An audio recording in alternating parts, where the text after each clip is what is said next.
Welcome to Season 3, Episode 13 of CSS Breakdown, Book by Book. In this chapter of Michael Kimmel's The Gendered Society, we confront a deeply uncomfortable truth. Violence is overwhelmingly gendered, and the roots of aggression are tangled in our cultural expectations of masculinity. Exactly. And this is the deep dive. It is. This is where we take a stack of your sources, and today it's this really pivotal, powerful chapter from Michael Kimmel's The Gendered Society, and we pull out the most important bits, the key knowledge and insights. Yeah, think of it as a shortcut for you to get you genuinely well informed on this stuff. Packed with hopefully some surprising facts, maybe a little humor where appropriate, just to keep you hooked. We're trying to be your guides here in navigating the material you've shared. And today, well, we're diving deep into a subject that's, frankly, everywhere. And for a lot of people, it's profoundly uncomfortable. We're talking about the intensely gendered nature of violence. Especially here in the United States. Right. It's a topic that touches everyone, directly or indirectly. But, and this is the crux of it, it's so often discussed with this huge glaring omission. Gender analysis. Yeah. Often completely missing. That's exactly it. So our journey today, what we want to do is really challenge some of those deep-seated assumptions. Assumptions about who commits violence, why they commit it, and crucially, why the conversation so often just sidesteps the elephant in the room. Which is masculinity. Precisely. We're going to meticulously pick apart the different explanations people try to offer. Yeah, the biological stuff, the psychological angles, and then finally the sociological perspective. And we'll look critically at why some of these, well, on their own, they just don't capture the full picture. And we are definitely not shying away from the hard data today. We'll unpack the stats, and some of them are really alarming. They paint this stark picture of male-perpetrated violence, not just in the U.S., but, comparing us to other industrialized nations, too. And it's not just about the headline numbers, is it? We'll get into the nuances, the often misunderstood aspects of female criminality, how institutions, like the military, play a role maybe subtly, maybe not so subtly, in perpetuating violence. And finally, we'll dig into the history.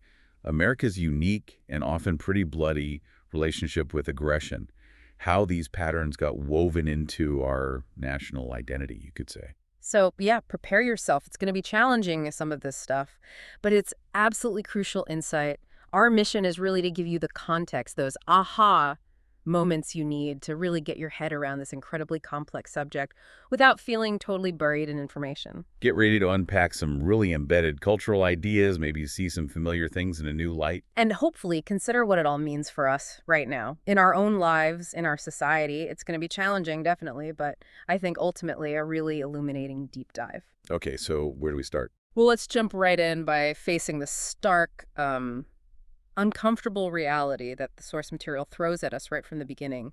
The chapter really frames the issue by putting two very different but equally revealing expressions side by side. It's about this core human dilemma. Right. You've got Shakespeare's Hamlet on one hand. He's wrestling with that huge existential question, Should he just suffer the slings and arrows of outrageous fortune, or should he take arms against a sea of troubles? Basically, endure the pain or fight back, seek revenge. It's that timeless conflict, endurance versus retaliation. But then, and this is where it gets chilling, the source immediately pivots from that classic contemplation to a very modern, very real, and horrifying resolution of that exact dilemma. Yeah, Luke Woodham, 1997. Yeah. His statement is just ice cold. I am not insane. I am angry. I killed because people like me are mistreated every day. Yeah. I did this to show society, push us, and we will push back. His answer to Hamlet's suffering was just brutal, concrete violence, stabbing his mother, then going on a shooting rampage at his high school in Pearl, Mississippi, killing 2 students. And the source makes it really clear this wasn't some isolated freak event, was it? Not at all. It highlights the string of similar tragedies. Just 2 months after Pearl, you had Paducah, Kentucky, 3 students killed. Then March 98, Jonesboro, Arkansas, 4 students and a teacher dead. And in all 3 cases, the link was these young male perpetrators reportedly distraught after being, quote, snubbed by girls. It's just this immediate, visceral example of the very gendered nature of the violence we're trying to unpack today. And this series of events, as the source points out, really throws a spotlight on a massive blind spot in how we talk about violence in this country. Yeah, we're constantly worried, right? We talk about teen violence, inner-city crime, urban gangs. We're shocked by school shootings. But the source asks this really provocative question. Do we ever stop and think that whether they're white or black, inner city or suburban, these bands of marauding youths, these troubled teenagers, Hmm. they're almost all young men. It seems so obvious when you say it like that, but it's a question we rarely, if ever, actually ask. And this blind spot, it isn't just about problems here at home. The source argues it goes global. Think about the news every night. Suicide bombings, terrorist attacks, racist assaults, homophobic violence, drug lords, right-wing militias. Does the news report ever explicitly mention that virtually every single one of these attackers, the terrorists, the bombers, the gang members, is male? And maybe even more importantly, do they ever dig into how those deep-seated ideas about masculinity might be fueling this? What motivates these horrific crimes? The answer, according to the source, is a resounding no. Almost never. And this silence, this huge omission, that's really the core of the paradox we're exploring, isn't it? Absolutely. Despite the fact that, as the source says, virtually all these perpetrators are male, the news seldom notes it. They almost never investigate the potential role of masculinity ideologies. This is where that thought experiment comes in, and it's really powerful. It really reframes everything. Imagine, just for a second, if all this violence was being committed only by women. That would be the only story, wouldn't it? Exactly. Gender analysis would be front and center. Every single story, every discussion, every panel. But because it's men. It just seems so natural as to raise no questions, generate no analysis. It's invisible because it's seen as normal, default. It's an incredible point. It just exposes our collective blind spots. And the source backs this up by looking at these big official reports, these blue ribbon panels with all the experts. Right. The American Psychological Association's 1993 Youth and Violence Report listed tons of factors. Guns, gangs, media, poverty, drugs. Then the Carnegie Corporation's 1994 report, Saving Youth from Violence. Same thing. Frustration, lack of social skills, abuse. But what's truly mind-boggling, as the source points out, Neither report, not one of them, mention the word masculinity. given the data, it's just stunning, utterly stunning. And the data, I mean, when you actually look at the numbers, they're not just slightly skewed. They are absolutely overwhelming, irrefutable. Let's lay some of them out. Men make up, get this, 99% of all persons arrested for rape, 90% for murder, 88% for robbery. 79% for aggravated assault, 75% for other assaults, 75% of all family violence, 74% for disorderly conduct. It's just Like, across the board. A profound, consistent pattern, not a small difference. and then flip it. Nearly 90% of all murder victims are killed by men. It's almost a perfect mirror image. Male violence killing mostly men, but also overwhelmingly killing women victims too. The National Academy of Sciences confirms it. They say, quote, male criminal participation in serious crimes at any age greatly exceeds that of females, regardless of source of data, crime type, level of involvement, or measure of participation. Basically, no matter how you slice it, the pattern holds. And criminologists Gottfredson and Hershey, they just state it flat out. Huh. Men are always and everywhere more likely than women to commit criminal acts. Always and everywhere, not just a U.S. thing, a global constant. Which brings us to the central puzzle, right? The thing this deep dive is trying to help you unravel. How do we make sense of this obvious, deep, consistent link between masculinity and violence? Is it just biology? Set in stone? Is it universal? Is it historical? And maybe the biggest question, if we figure out the roots, what on earth can we do about it? Those are the big questions we need to keep wrestling with as we go deeper. Okay, so with those stark numbers and uncomfortable questions hanging in the air, it's natural to look at the most common explanations first, right? The go-to answer. Exactly. Let's meticulously unpack those initial attempts, specifically biology and psychology, and see why on their own they just don't seem to fully explain the sheer complexity of male violence. Biology is often the first stop. You hear about androgens, male hormones, especially testosterone, right? That's often presented as the driver of male aggression. There's a correlation noted: higher testosterone levels, higher aggression. And then there's the evolutionary angle, what's called homosocial competition. Right, the idea that male violence is basically just guys fighting each other for access to females, establishing dominance hierarchies, winners get the mates, pass on their genes. It sounds neat, logical, almost primal. But, and this is a big but, our source immediately flags that by itself the biological evidence is unconvincing. It's not as simple as more testosterone equals more violence. While there's an association, it seems testosterone mostly facilitates aggression that's already present. Meaning what, exactly? Well, It means, for example, it does nothing for non-aggressive males. It won't magically flip a switch and turn someone violent. It seems to amplify existing tendencies, not create them out of thin air. And what's really fascinating and often missed is that the cause and effect isn't just one way. Exactly. Violence can actually increase testosterone levels. It's not just hormones causing violence. Think about competitive sports. Winners often get a testosterone boost after they win. It's a response, not just a cause. And crucially, testosterone doesn't seem to make individuals aggressive towards those way higher up the pecking order. Right. That mid-level baboon example is perfect. He might get aggressive towards the guy just below him, but not the alpha. So even within biology, social context, hierarchy, it all matters. So what about that evolutionary homosocial competition idea? Does that hold up universally? Well, the source finds little evidence to support it as a universal truth, which makes you question that whole boys will be boys thing, doesn't it? If it were innate, why are males in some cultures not in the least violent or competitive with each other? That cultural variation is a huge counterpoint. And here's another really counterintuitive point the source makes.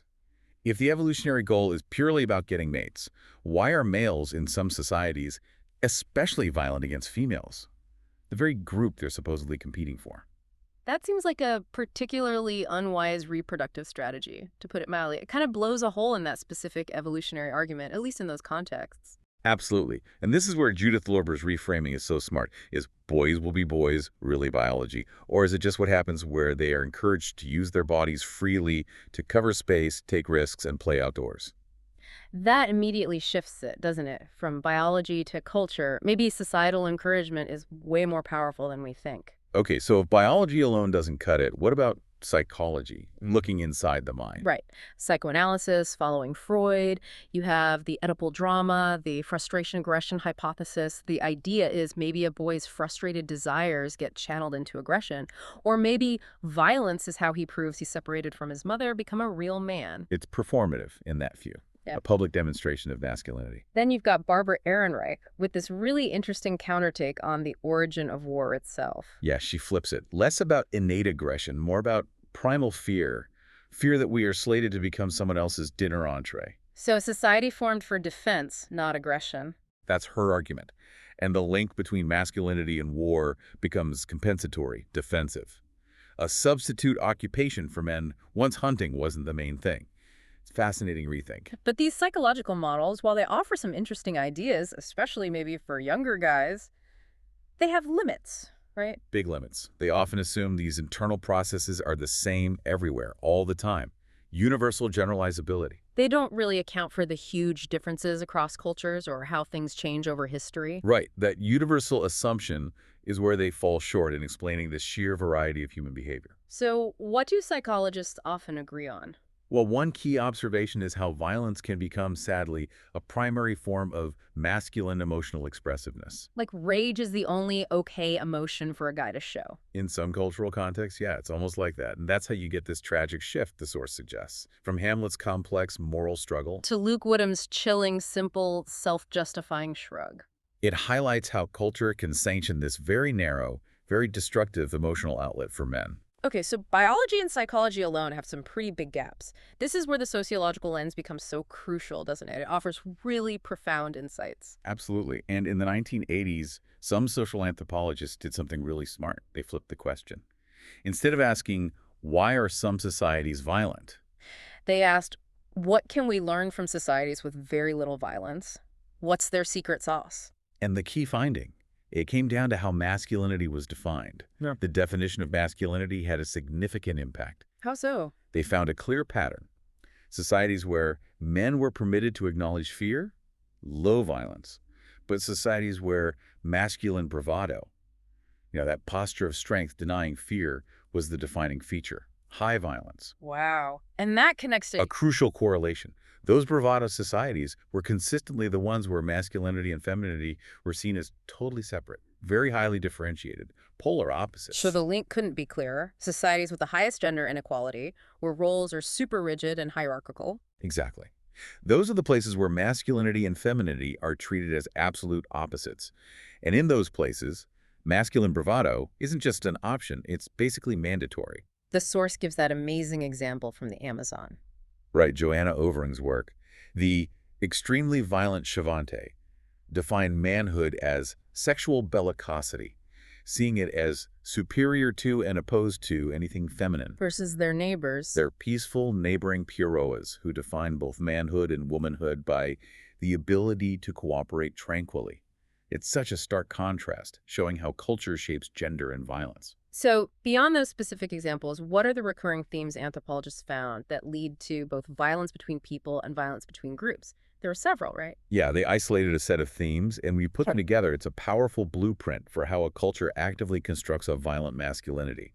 First off, the ideal man is the fierce and handsome warrior. Think military heroes, aggressive archetypes. Okay, makes sense. What else? Second, leadership is tied to male dominance. Not just men over women, but men over other men too, establishing rigid hierarchies. Third, women are kept out of public and political life. Their voices are silenced, their influence limited. Got it. Keep going. Fourth, most public interaction happens between men, reinforcing male power centers.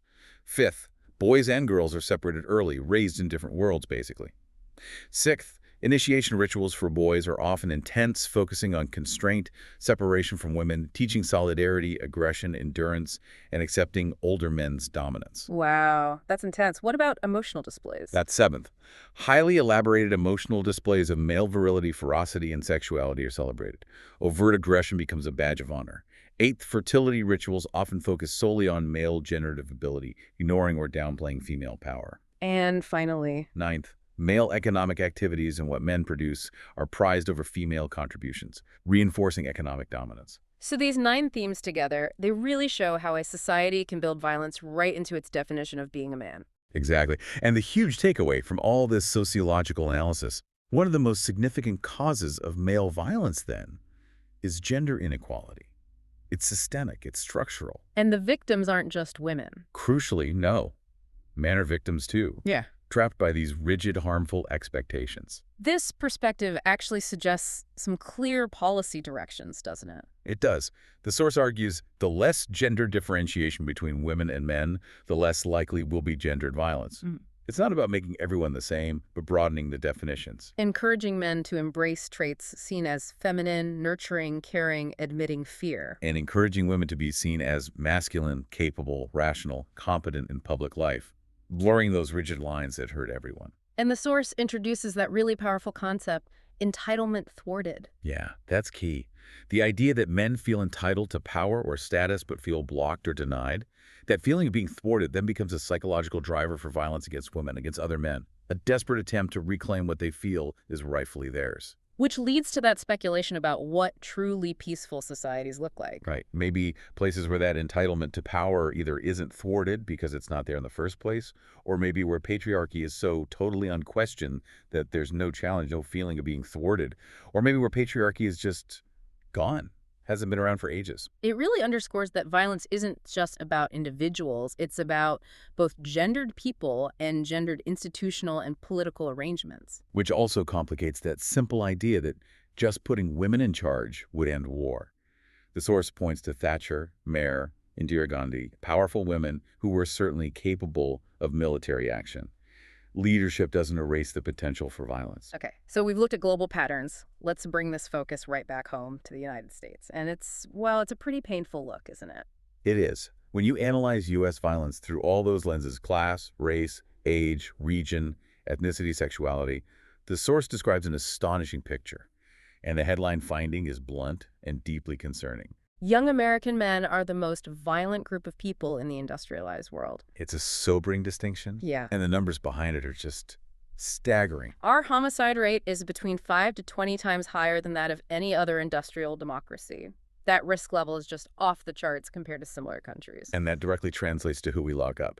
The U.S. imprisons 5 to 20 times more people than does any other country on Earth except Russia. Which raises that complex question the source brings up. Does more crime cause more prisons? Or does having this huge prison system somehow fuel the crime rate? It's probably not a simple one-way street. No, it seems much more complicated, more reciprocal.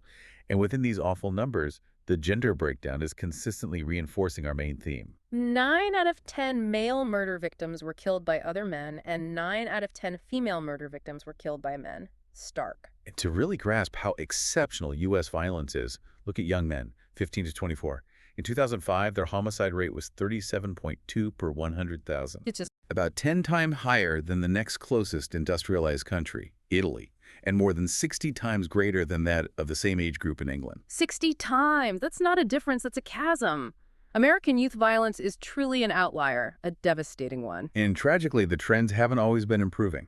Between 1985 and 1994, homicides by 14 to 17-year-old males actually more than tripled. Which lines up with that massive prison boom, right? From 200,000 inmates in 71 To more than 1.5 million convicted criminals less than 30 years later, plus another 500,000 in local jails. Yeah. Mass incarceration exploding alongside youth violence. And the racial disparities within that boom are just profound. The source lays it out so clearly. Yeah, on any given day, 1 out of every 3 African-American men in his 20s is either in prison, in jail, on probation, or on parole. 1 in 3. Compared to 17% of Hispanic males and only 5.9% of white males. That's not a small gap. That's systemic inequality laid bare. And then you see where the money goes. In 2008, 5 states spent more on prisons than on higher education. It screams volumes about societal priorities, doesn't it? Absolutely. And beyond homicide, this male dominance shows up in other crimes too. Like drunk driving. California Highway Patrol data. 9 out of 10 of those arrested for drunk driving are men. 84% jailed for fatal DUI accidents, men, arson. 86% committed by men. And that description of the typical arsonist. Entirely gendered. A passive, unmarried man between 18 and 30 who lacks a capacity to confront people. Yeah. Using these huge fires as a way of making a masculine statement, a kind of indirect assertion of power. It's really revealing. And that pattern of risky, destructive behavior, it shows up elsewhere too, like high-speed chases. Right. Fewer than 5% involve violent felony suspects, mostly just traffic stops. Yet 20% of all high-speed chases end in serious injury or death, most often of innocent bystanders. Why? The source says it's almost always younger male officers who do the chasing, and in one study they actually cited winning a race as an objective. It points to this culture of risk, competition, tied up with a certain kind of male identity. The consistency is just striking, across crimes, across time, which leads Wolfgang and Gilligan to that conclusion. That the only 2 innate biological variables that are predictors of violence are youth and maleness. And the source shows this visually, right? With historical data. Yeah, charts from 19th C Britain, 20th C Chicago, you immediately see it. Crime peaks among young men, then drops with age. It makes you wonder, if the pattern is that consistent, what does it say about the pressures on young men across different times and places? That high school senior survey gives a really concrete example. 1994. Nearly 1/5 of high school boys reported that they hurt someone so badly that he or she needed to be bandaged or to see a doctor. Compared to 1/20 of girls. It's not a subtle difference. The male face of violence is just consistently, undeniably there, from schoolyard fights to murder to institutional aggression. Okay, so the stats point overwhelmingly to male violence, but we have to be careful not to just ignore female criminality entirely, right? The source is clear. Women do commit crimes. Absolutely. But, and this is the crucial distinction, which crimes they commit and their reasons for committing them are sometimes very different from men's. Understanding that difference is key. And there's a whole history to how people have talked about female crime, isn't there? Yeah, back in the 70s, with feminism rising, you had sociologists like Freda Adler and Rita Simon arguing about it. Adler suggested women were aiming for criminal as well as civil status. Simon thought feminism might decrease violent crime, but increase property crime as women entered the workforce. But more recently, there have been claims blaming feminism for ignoring female violence, like Patricia Pearson. Right, claiming women commit most child homicides, more child abuse. But the source really debunks this. It says many of these statistics hinge on curious misreadings of the data. And even if the numbers were accurate, they're minuscule overall. They wouldn't really shift that huge gender ratio in homicide statistics. So these claims might be politically useful for some agendas, wanting women back in the home. But they're not supported by the empirical evidence. In fact, the really interesting long-term history shows the opposite. Women's crime has actually decreased since the 18th century. Yeah, partly linked to the cult of domesticity, keeping women out of the public sphere. Ironically, limiting opportunities for certain crimes. So those recent increases we hear about are misleading. Kind of a statistical illusion. The starting numbers, the base numbers, were so small that even a small actual increase looks like a huge percentage jump compared to men. Overall, the sex differential in crime has remained roughly the same. And violent crime by women. Seems to have actually decreased. Look at murder convictions. Nearly two-thirds of women who kill a relative or intimate partner. For men, it's less than a third.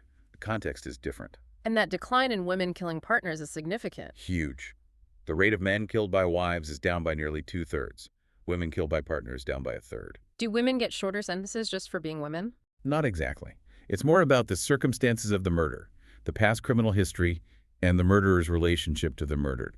And here's a really interesting factor the source highlights. The expansion of services for battered women? Exactly. Providing alternatives, escape routes, seems to correlate with fewer women resorting to lethal violence in those desperate situations. Okay, let's talk about the nature of female aggression when it does happen. What does that look like? Well, property crime increases for women are mostly things like fraud, forgery, embezzlement.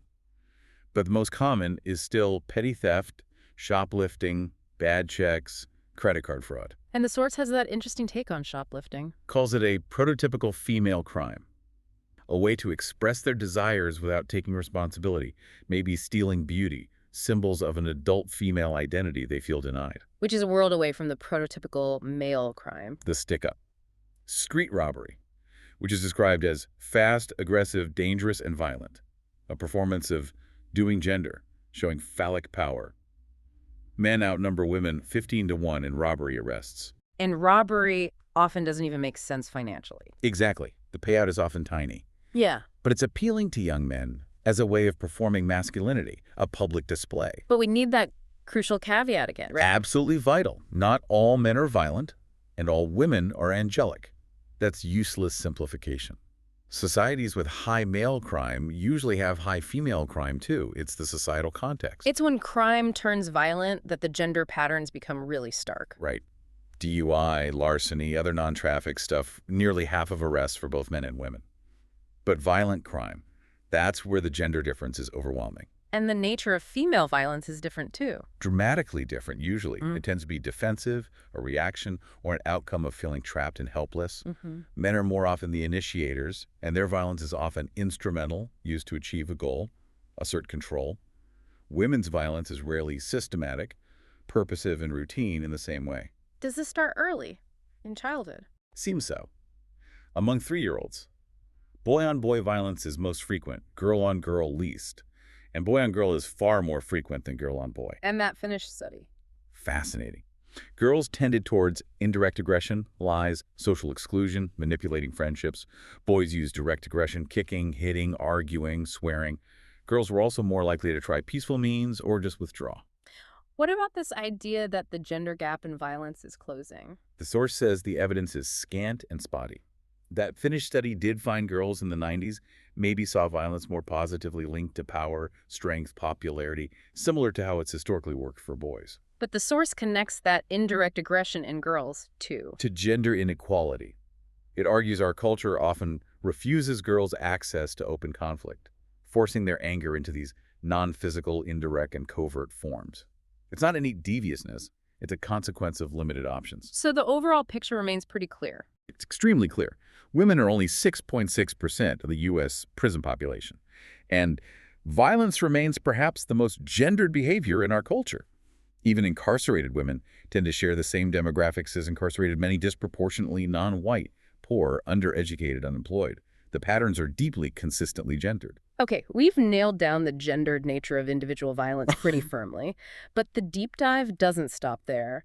This is where the source really expands our view, connecting individual acts to institutional violence, especially militarism, showing how power, politics, and gender collide on this huge state level. And it kicks off this section with that absolutely stunning anecdote. Edward Teller, 1952, after testing a nuclear bomb, sends a telegram. Just 3 words. It's a boy. Chilling. It just perfectly encapsulates that equation, often unconscious, between military might, this immense destructive power, and masculinity. The source calls it a tragic connection, fixed for both the military heroes we imagine and the scientists creating the tech. And while pop psychology might offer simple explanations... Like missile envy or whatever. Right. The source says those ideas aren't totally worthless. But they fall short. They reduce it all to insecure individuals, missing the bigger picture. Missing the institutional violence that is implicit in the construction of a modern bureaucratic state. That's the crucial point. It argues militarism itself perpetuates the equation between masculinity and violence.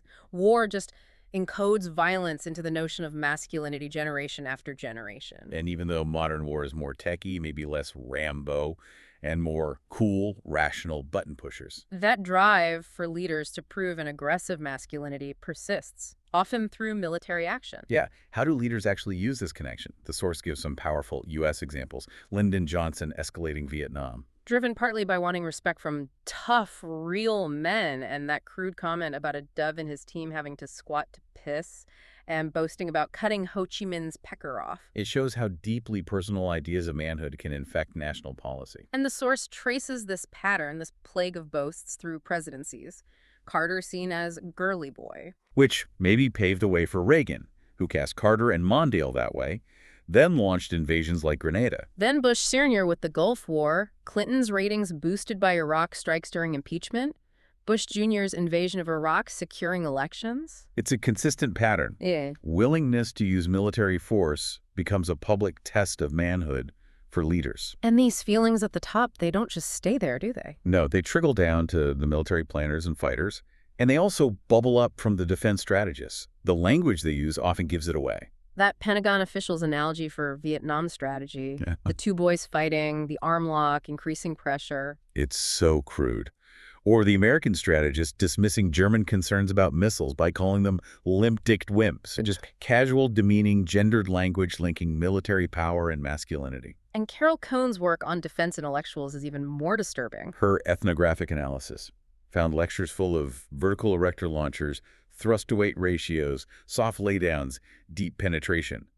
And that horrifying phrase. Releasing 70 to 80% of our megatonnage in one orgasmic whoop.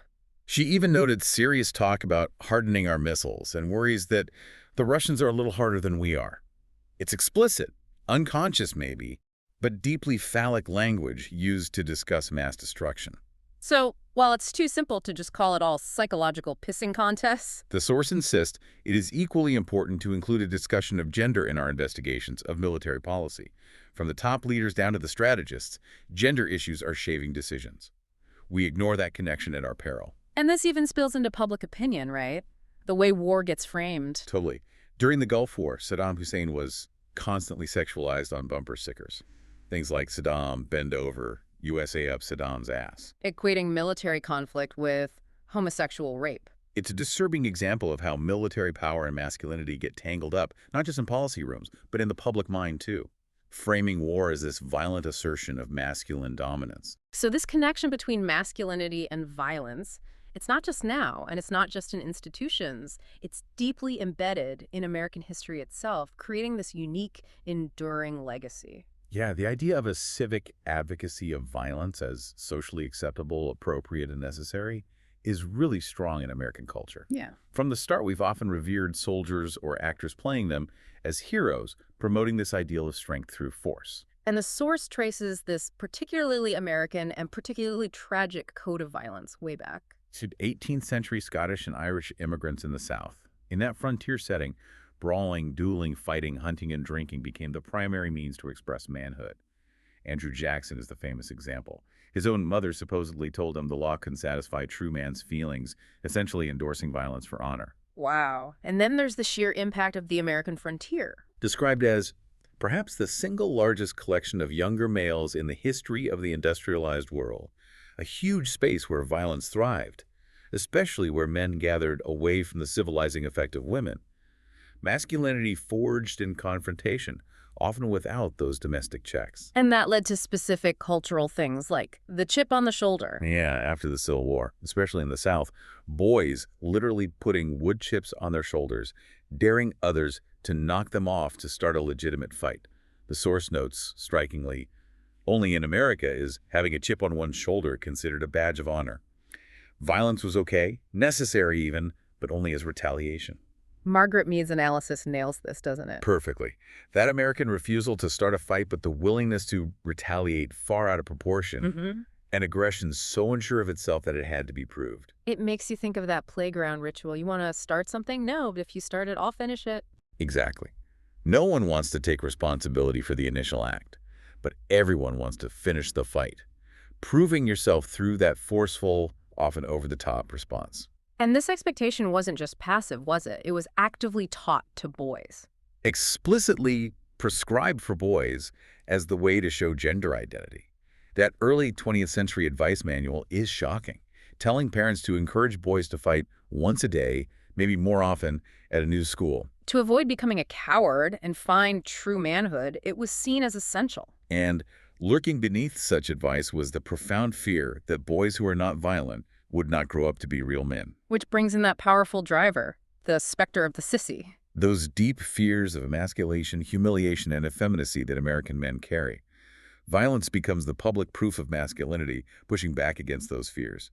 James Gilligan calls it the patriarchal code of honor and shame, which generates and obligates male violence, the code that makes violence the chief demarcating line between women and men. And this historical code translates directly to today's streets. Absolutely. The contemporary code of violence of the streets is rooted in those old Southern ideas of honor.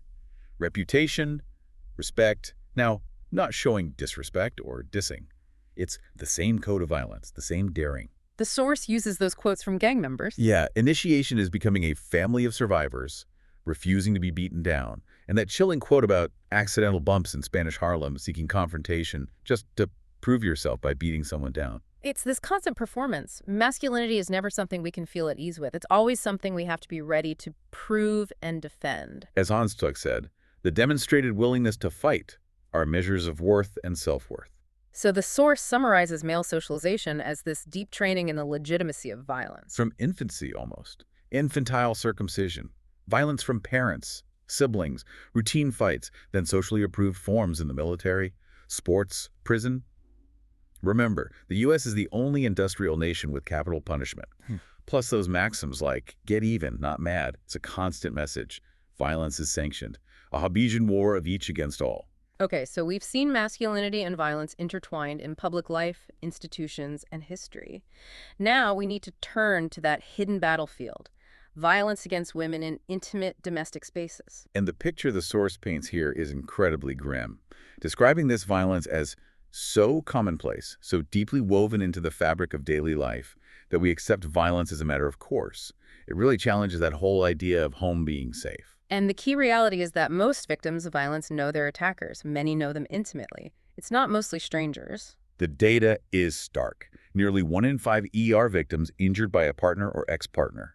It forces you to question where the real danger lies, often in what we think are the most secure relationships. And the gender imbalance is just staggering, can't be ignored. Women outnumber men by about 9 to 1 as victims injured by sex spouses, and 8 times more women were injured by their boyfriends than men were injured by girlfriends. It's a profound asymmetry. Plus, the U.S. rates for rape, domestic violence, spousal murder among the highest in the industrialized world.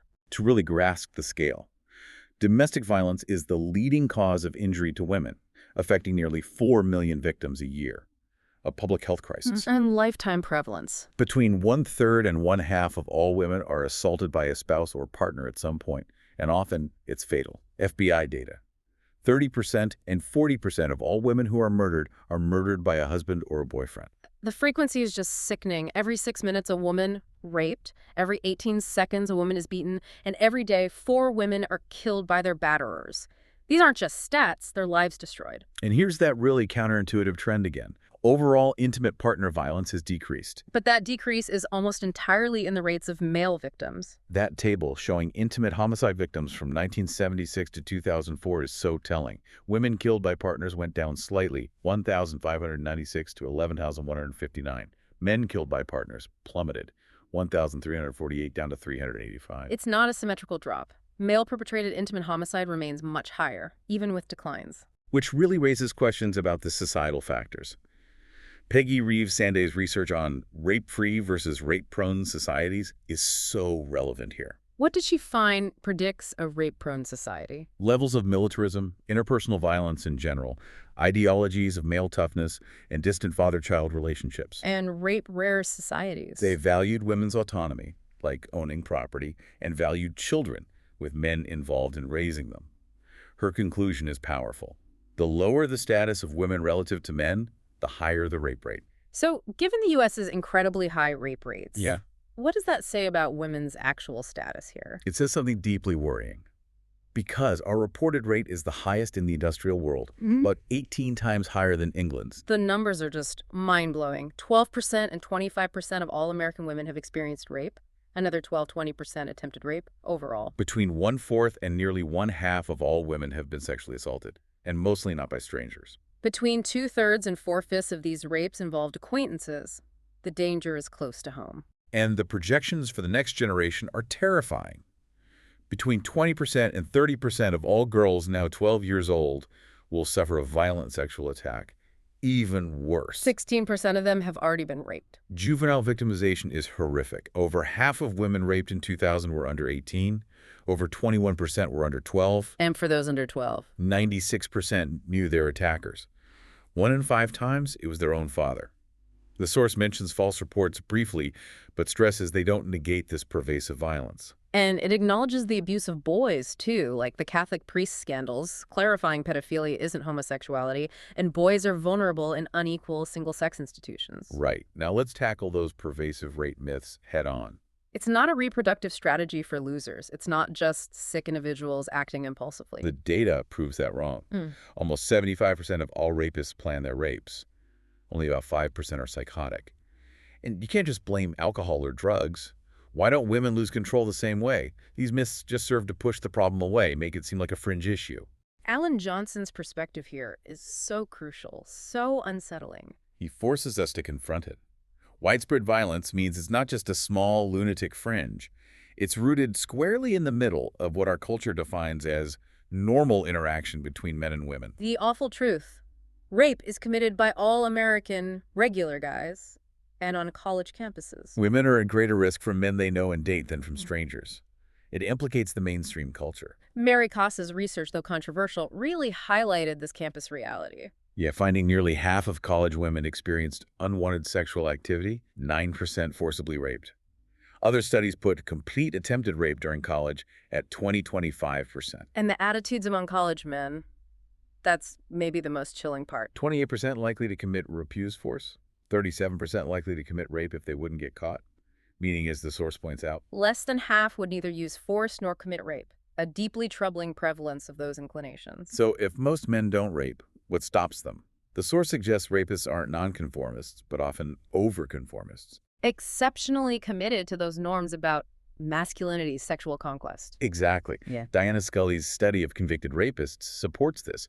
They weren't mentally ill outliers. They had partners, families. They used rape to put women in their place. One told her, rape is a man's right. They raped because it was rewarding and they didn't expect punishment. A calculated assertion of power.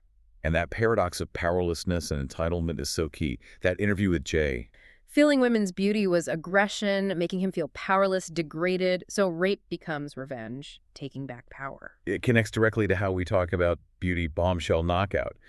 Men can experience that as aggression, paradoxically leading to this desire for violent control. So the unavoidable conclusion, rape is less a problem of a small number of sick individuals and more a problem of social expectations of male behavior, stemming from gender inequality. Pushing men towards predation. It's a continuum from coercion to force. The numbers and profiles just demolish this sick individual myth. And this leads straight into domestic violence. The home, supposedly a haven, Is often the single most dangerous place for women and children. Marriage statistics are horrifying. 12% raped by husbands, 14–25% forced into sex, a third report unwanted sex. That study finding half reported over 20 incidents of marital rape, often part of physical abuse. Just awful. And the trauma is unique. Finkelhor and Yellow found 75% resisted, 88% never enjoyed it, many were childhood victims too. Legally, progress was slow. Marital rape wasn't even a crime in many states until relatively recently. Exemptions still exist. Richard Gilles's testimony is so powerful. Marital rape is often more traumatic than stranger rape, destroying intimacy. When you are raped by your husband, you have to live with your rapist. And this isn't just a U.S. problem. Where husbands legally own wives as property, rates of abuse can be astronomical, 50% in some places. U.S. rates of wife abuse remain among the highest. Battery is the major cause of injury, 2 million beaten yearly. 85% of domestic violence victims are women. And fatally, between 2,000 and 4,000 women a year are murdered by their husbands or boyfriends. Nearly half of NYC female homicides by partners versus 3% for men killed by wives. And the nature of spousal murder is different too, isn't it? Profoundly. Men often kill after prolonged abuse, commit family massacres, hunt down ex-partners, plan murder-suicides, kill over infidelity, reflecting possessiveness, control. Women almost never respond like that. It shows a fundamental difference in intent and pattern. In societies with unchallenged patriarchy, this violence might even be seen as a man's prerogative, not a crime. Okay, so the evidence for male-perpetrated violence is just overwhelming, meticulously detailed, yet there's still this persistent, small chorus of voices shouting about husband abuse, pushing the gender symmetry idea. Right, claiming equal rates. They pop up in policy debates, often used by anti-feminists to muddy the waters or argue against funding for victim services. What kind of facts do they use? Things like claiming 1.8 million women versus 2 million men assaulted annually, or 54% of severe violence done by women. It immediately raises that inconsistency. Why do the same people arguing for gender symmetry often argue women are less aggressive, unfit for military or police roles? Exactly. It reveals the political agenda. The logic doesn't hold up. And the source highlights the absurdity in public discourse, too. The confused journalist dismissing 3–4% of women battered as just a few crazy men, but implying the same rate for men would be a national emergency. It forces that rhetorical question. If it's symmetrical, why are there no shelters for battered men? Why aren't male victims flooding ERs? We saw OJ claim abuse that Vancouver shelter for men closed almost immediately from lack of use. It just doesn't match the claims. Proponents talk about battered husband syndrome, men suffering in silence, a feminist lobby cover-up. But the source systematically dismantles the research used to back this up. Susan Steinmetz's original study found 0 abused husbands, yet concluded it was a serious problem, which the media blew up to 12 million, based on nothing. And the methodology itself is flawed, right? How they ask the questions. Critically flawed. Many studies just asked if a partner ever hit, equating a single slap with a reign of domestic terror. The context, severity, intent, all ignored. But when you ask about initiation, severity, and frequency, the rates for violence against women shoot up far greater in almost every way. The picture becomes completely asymmetrical. and who they asked matters too. Right. Asking only one partner leads to bias. Studies interviewing both partners find large discrepancies. Men often underreport being assaulted by women, perhaps feeling it's unmanly, reinforcing the very norms driving violence. Timing matters as well, focusing on just 1 year. Ignores patterns of abuse, Yeah. and crucially, excluding violence after separation or divorce. That's where 76% of assaults happen, over 93% perpetrated by men. Excluding that massively distorts the picture. And the main tool they use, the conflict tactics scale, CTS. Huge limitations. It does not distinguish between offensive and defensive violence. Equates a vicious attack with the woman hitting back while being assaulted. Ignores physical differences. Women are 6 times more likely to need medical care. Ignores non-physical coercion, financial control, threats. Ignores marital rape. That example is perfect. A woman punches a man's chest, no harm. A man punches a woman's face, breaks her nose, same score on the CTS. It's absurd. An apples to oranges comparison pretending to be objective. So the conclusion after debunking all this? These politically disingenuous efforts promoting husband abuse lack credible evidence, even earning disapproval from the researchers whose work they misuse. Women are capable of violence, yes. But at nowhere near the same rates or severity. US DOJ data. Women experienced over 10 times more intimate partner violence incidents than men, 575,000 versus 49,000. And when women are violent, the nature is different. They tend to use less violent tactics generally, though might resort to weapons in extreme cases. But the core difference is intent. Men's violence is often instrumental to control, instill fear. Women's violence is more often expressive, frustration, anger, or defensive. Rarely systematic, purposive, and routine. The source is unequivocal. Battering is primarily something that men do to women, even if women hit back defensively. They're the ones who are beaten up. The reality in ERs, shelters, morgues shows that appearances of symmetry are often deadly deceptive. What's really fascinating, though, is how power dynamics within the relationship affect violence rates. That's a crucial sociological point. Violence is highest when all decisions are made by one spouse. usually the husband. Interestingly, violence against husbands is also more common in those unequal, husband-dominated homes, though still much less frequent and severe overall. But the key takeaway. Rates of both wife abuse and husband abuse plummet as the relationships become increasingly equal, leading to virtually no cases of wives hitting their husbands when all decisions are shared equally. Power balance dramatically reduces violence. Okay, we've covered the overwhelming gender patterns, debunked myths. Let's quickly touch on intersectionality. How do class, race, identity interact with this? Super important. First, violence against women cuts across all lines, knows no class, racial, or ethnic bounds. Educated, successful men batter wives just like anyone else. But there are predictors, right? Unemployment is a big one, consistently linked. What about race? Some early studies suggested higher rates in black families. Yes, some did, though later studies showed decreases, still maybe somewhat higher. Latino families had contradictory findings until groups were separated. Puerto Rican rates higher than Anglo, much higher than Cuban, for instance. But the crucial insight. These racial and ethnic differences consistently disappear when social class is taken into account. Race often acts as a proxy for socioeconomic disadvantage. Poverty, urban residence. Yeah. Those explained the ethnic differences. That NYC spousal murder stat reinforces it 2/3 in the poorest areas. Exactly. It strongly suggests economic stress, not race itself, is the key variable driving those disparities. And we need to acknowledge LGBTQ+ relationships too. Absolutely. The source states clearly gay men and lesbians can engage in domestic violence as well. One survey even found they were more likely to be victims of domestic violence than anti-gay hate crimes. And abusive gay men Tend to have similar profiles to straight batterers, low self-esteem, and an inability to sustain intimate relationships. So while gender dynamics differ, the underlying psychological patterns and power issues driving abuse can be remarkably consistent. Okay, so as we wrap up this incredibly detailed deep dive, let's circle back to that core, profound insight running through it all. Right. Domestic violence and rape are most likely to occur not when the man feels most powerful, but rather when he feels relatively powerless. That fundamental paradox. Which explains the function of violence. As restorative. Yeah. A desperate, maybe unconscious, means to reclaim the power that he believes is rightfully his. A minimal compensation for feeling powerless elsewhere in life. That thwarted entitlement driving the act.